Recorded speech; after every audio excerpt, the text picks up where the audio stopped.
Manuel, tell us a little bit about what there is going on in the brain that allows for this tremendous set of positive advantages that can take place in a brain that we would have called in deficit a few years ago. Well, there are many things that are happening. First of all, the brain is divided into two main compartments. The outside is called the gray matter, and that's where many of the cells and cell bodies actually lie. And then you have an inner compartment, which is made by the projections of those cells, and we call the white matter. And what we have found is that there is a distribution, a blueprint of connectivity within the brain that is dictated by a ratio of short to long connections. So, okay. Do I have this right from the brain scientists I've talked to? When I was a kid, they used to say, use your gray matter. Because they hadn't, I don't think they'd studied the white matter yet, and they weren't paying much attention to it. But the white matter, as I understand it, is in a way the cabling between the different parts of the brain that are gray, right? And without those connections, you can't do much. Yes, many people actually believe that the intelligence of a system is within its connectivity.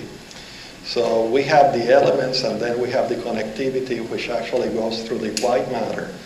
And some connections are actually short, and they go from one gyri to the next immediately adjacent gyri.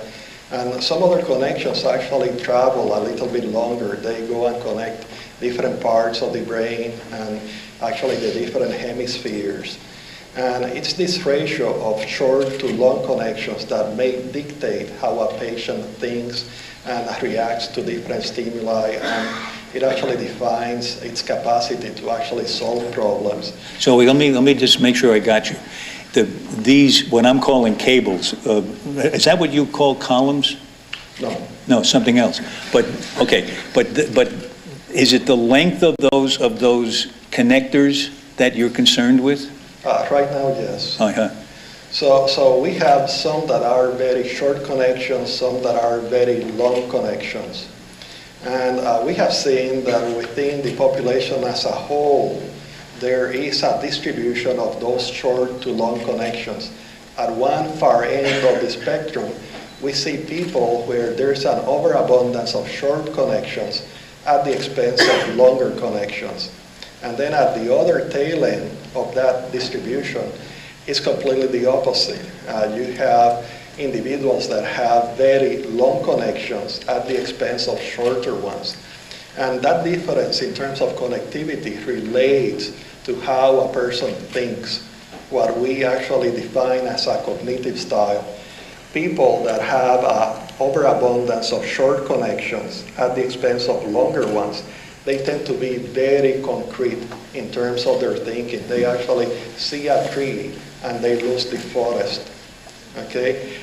Those people tend to have an autistic-like cognitive style. At the other end of the spectrum, we have completely the opposite. We have the people that have a lot of long connections at the expense of shorter ones. For those people, actually making inferences out of remote insights is actually very easy.